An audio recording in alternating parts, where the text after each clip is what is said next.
nosso coração, e tudo que vai ser falado vai ser nada do homem. O Espírito Santo vai falar na minha boca, venha dar discernimento, entendimento, em nome do Pai, do Filho e do Espírito Santo. Amém. Vamos lá. A verdade que liberta. Então Jesus disse aos judeus que havia crido nele: se vocês permanecerem na minha palavra, são verdadeiramente meus discípulos. Então quem permanece com Deus é discípulo de Deus. Que você pode passar o que você passar, e você permanecer, você é discípulo de Deus, você vai vencer. Aqueles que não permanecem, porque eles nunca foram discípulos. Aquelas pessoas que ela está em qualquer igreja e ela não aceita a verdade, porque ela não é liberta, e ela não é o que? Discípulo. Ela não nasceu de Cristo. Por isso que muitas pessoas, elas não param, ela não cria raiz. Aqui só vai criar raiz quem quer a verdade, e a verdade é Cristo. Então muitas pessoas, para ser curado, tem que estar na verdade. Então o senhor, pastor Fabiano, foi curado porque o senhor chegou na igreja, não conhecia a verdade, começou a obedecer a verdade. Rapaz, e Deus o que? Me curou. Porque fala, conhecerei a verdade o que? Libertará. Então tem hora que você está enfermo, é uma coisa que precisa ser liberta. Domingo teve uma irmã que estava lá na igreja à noite, fazia tempo que ela não ia. Aí eu fui na casa dela, saí do monte, a irmã dela chamou para ir lá orar na casa dela. Eu fui lá, entrei, ungi a casa dela, e ela faz imobiliário. Daí domingo ela falou assim: pastor, não dá, por que o senhor não vai amanhã lá no Estatuto do Rio? Aí nós fomos lá ontem à tarde, que é lá na Maranguape, lotado de gente, trocando todo mundo ali fazendo imobiliário. E aí depois ela falou: gente, nós temos, cuida do nosso rim, toma bastante água, faz isso. E aí a gente foi lá orar. Aí chegava de ônibus, meus irmãos, sabe aquelas peruas alternativas de interior? Descia um monte de gente. Aí eu fui agora aqui no hospital de Extremoz, lotado. Aí você vê os hospitais lotados, clínica lotado, presídio lotado, e o povo que era para estar aqui, estão todos esses lugares, porque não quer buscar Deus. Quer buscar Deus. Fui lá visitar a irmãzinha que está entubada, a tia da Sara. E você vê que as vidas da gente, sexta-feira nós ia para a clínica, ela ia subindo, ela estava atravessando, eu e minha esposa falou assim: acho que vai tomar sopa. Aí hoje nós estávamos em casa, a Santana mandou: missionário, avisa o pastor que a minha tia está entubada. Aí falaram que era uma pneumonia. Aí, vai saber só, não é verdade? Sou médico. Não é pneumonia não, porque a pneumonia não vai dar isso aí, entubamento. Para mim, esse negócio de entubamento é Covid. Não é verdade? Então, mas a gente, como pastor, eu fui lá, entrei lá, cheguei lá agora, ungi ela, expulsei a enfermidade, li Isaías 53 para ela. Está vendo? E tem hora que a pessoa passa, não leva a sério, né? não quer buscar Deus, despreza. E nós não podemos, meu irmão. Nós temos que aproveitar que cada dia que nós vem na igreja, nós está tendo uma oportunidade. Não é verdade? Porque é Deus que precisa de nós, ou é nós que precisamos de Deus? É nós que precisamos de Deus.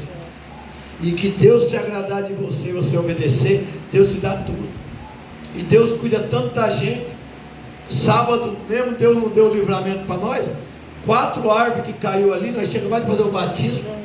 2 árvores, né? Duas árvores. Nós vinhamos assim do batismo, só escutamos um estralo. Que aquilo ali cai e bate na cabeça, mata na hora, meu irmão. Tamanho da grossura do som. Mas o que? Deus cuida da gente. Mas a própria Bíblia fala que a gente temos que orar e vigiar. Tem hora que a pessoa não vigia. Olha aqui, ó. E ele responderam: somos descendentes de Abraão, jamais fomos escravos de ninguém. Como você pode dizer que seremos livres?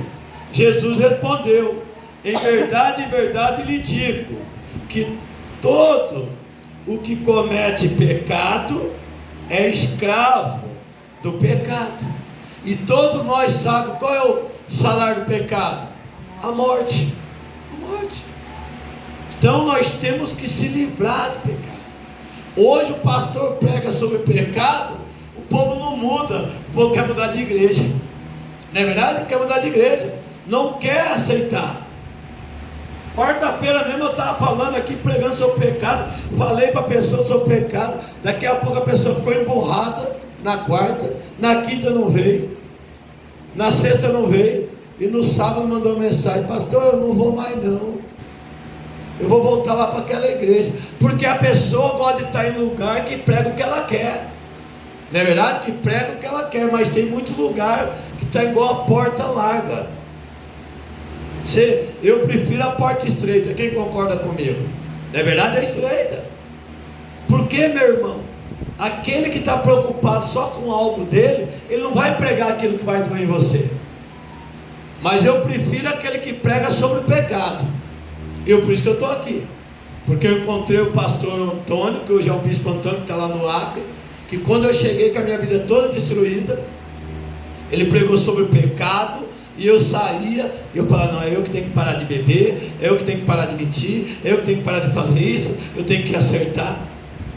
Mas tem gente que o pastor tiver aqui e pregar só benção, só melzinho, não é a ovelha, é a abelha, não é verdade? Então não, então Deus se agrada a gente pregar a verdade, e é Ele que vai dando crescimento.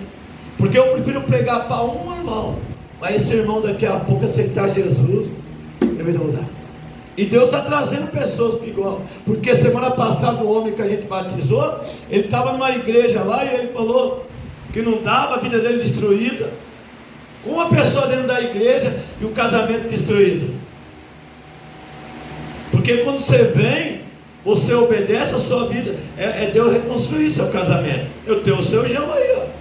O seu João, ele nunca tinha falado, e eu pregava sobre casamento. Eu falava: Deus não trouxe pastor à toa para falar de São Paulo sobre casamento. E eu fiz o casamento dele aí, ó, tá aí. Já faz quantos anos, seu João? 7? Pai, né? Faz 7. Tá vendo? 7 anos. Fiz o casamento dele do jeito que ele queria, que fosse depois saísse do cartório, abençoasse lá no monte. Vamos lá, abençoou no monte. Porque nós temos que se acertar. E as pessoas que dizem que estão na igreja e não se acertam, você não vai ver algo da Bíblia na tua vida. Porque se você estiver errado e Deus trazer algo para você, você não muda. Primeiro você tem que mudar para receber as bênçãos de Deus. Tem que ter mudança, tem que ter renúncia. Então por isso que muitas pessoas estão sofrendo. Por isso que muitas pessoas